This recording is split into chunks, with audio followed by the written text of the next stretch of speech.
A very egregious example was a company which is trying to turn ACs into very smart ACs. And they have gone ahead and built the entire technology stack and the whole hardware, etc.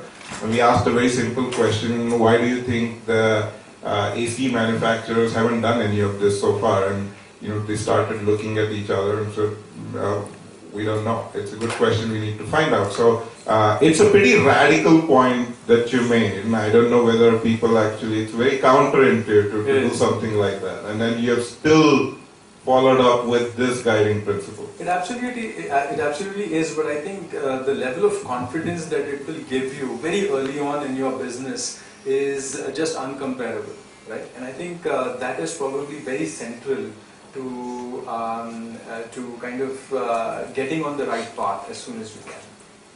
Right? The other thing I would say is once you know what business you're running and what you have to do, you just have to go out and do it. I'll give you another example. In the very early days of Ready Contacts, one of our hypotheses was that inside sales managers, inside sales is a big organization in the US, and it's getting bigger and bigger, right? And they suffer from lack of productivity because of good quality data. So we said we have to figure out who are these inside sales managers, as smallish or midish companies. Can you just explain what is inside sales? Sure. So inside sales is essentially an organization that sits inside the office and does telephone sales, right? As an organization, I think it has existed for a very long time, but Salesforce, which is the largest CRM company, I think they were the first ones to demonstrate that you can sell into enterprises through inside sales, right? So in the early days, we said, hey, something is broken here. We got to figure out how to talk to these people. And so we said, who should we talk to? Because I think LinkedIn wasn't even there, and it was kind of a big discovery. So what I did is that I went to Craigslist, which in the Bay Area is very popular, and their job section used to work very well, at least in those days. So for every inside sales job, I called into that company and spoke to the inside sales manager, right? And because I said that's what I got to do, because otherwise I just won't know who to sell to, right? So I called and emailed all these people and things like that. And then one fine day I wake up in the morning and there is an email from Craig Newmark. Craig Newmark is the guy who started Craigslist, okay? And he said, hey, these guys are posting jobs, and why are you emailing them, right? And I was like, first of all, why is this guy reaching out to me? So there is a very interesting story that Craig Newmark, he actually does support for Craigslist, and that was an example, live example for me to see that he actually does it, right? And so I did it so much that he said, hey, this is a red flag. Who's this guy and why is he emailing these job posters, right? So I think, and I explained him, and then he said, well, tone it down a little bit. I don't know if all of them need your services and things like that. But I think that's an example of the fact that you just have to do it and prove your hypothesis right or wrong. Eventually that ended up working for us. We, I think, got one of our first 5 customers through that approach, and then we obviously tried 100 other things. A little bit on the other side, non-business side. So actually before that, you said that the reason you left i2, or i2 is just a poster child for big companies, maybe, because of all the bullshitting that goes on. So how do you recognize bullshit today, especially at Better? What are some of the telltale signs? Talk to my guys, you'll know that I don't tolerate any of it. So I think it's what drives me nuts is just bad quality, right? I think mistakes always happen. All of us make mistakes. I think it's the 3rd or the 4th time when you do it, it just doesn't make sense, right?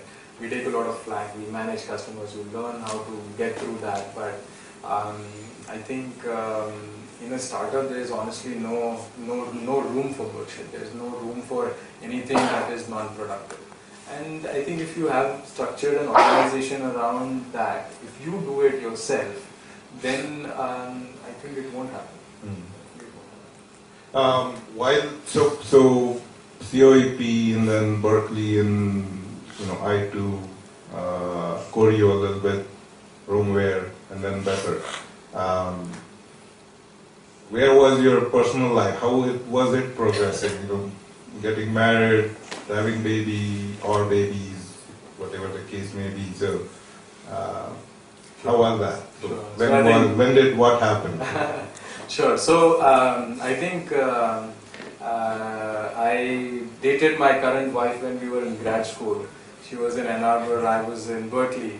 That's a pretty long distance, man. That's a very long distance, yeah. So it was a French come more than French kind of a transition, and I think Berkeley was that transition. So honestly, my first year in Berkeley was more outside of Berkeley than at Berkeley. But I think I have a life partner who is the complete opposite, and she brings a lot of balance to what I do. She's never, she has been tremendous support all along, because you can't do it without it, but at the same time, she's run the show on the other end while I was busy traveling or doing what I had to do. But at the same time, I think she's also kept me grounded and made me realize the fact that the time that goes doesn't come back, right? And I think what I definitely buy into it personally. I bought into it along the way, because I still remember in my first very early days of Better, I used to have this home office in our bedroom, and I used to just roll off the bed and check my email. I think I stopped that several years ago. After my son was born, I think I basically said my laptop is not coming out of my office. So we had like a 2-level house. I'd run up and do whatever, but it's not coming out of the office, right? So I think there's some basic rules you set up, especially which can be very, very challenging if you're living in Silicon Valley, because the Silicon Valley myth is you run a business, whether you raise money or not, you give 5 years, build $100 million company, forget your life, wife, friends, everything, and you just, that's the myth, everybody thinks that way. The investors want you to think that way. If you don't think that way, then you're a lifestyle business, which is, I think, is a very bad word coined by people who don't know, that a lifestyle business also doesn't generate profit without any effort, right? So I think, I personally believe that that's a big myth that everybody must avoid. I have seen this in the Silicon Valley myself. I have seen that particular pressure of working hard or showing that you're doing well. There was actually an article written by one of the founders who said, I'm sick of going to all these startup mixers where everybody that you meet says that they are crushing it. Crushing it means like obviously doing super well. And you know that I am not doing super well, right? I am far from doing super well. I'm just, my SEO is down, my revenues are not in track, I can't raise more money. And here's everybody who's saying crushing it, because that's to maintain the outward appearance, right? And I think that that particular pressure in the whole startup world has led to multiple suicides, very high-profile suicides in the Silicon Valley, very well-funded venture-backed startups of people who are well-known in the startup circles, right? So I think balance is very, very critical. And I think everybody, the way I look at it is, you don't want to forget that what you're doing a startup for, besides the passion, right? And I think everybody's reasons can be different, but I think my personal reason is to buy myself freedom, right? Because I think if you can't buy yourself freedom, then it really doesn't matter what it is that you're doing, right?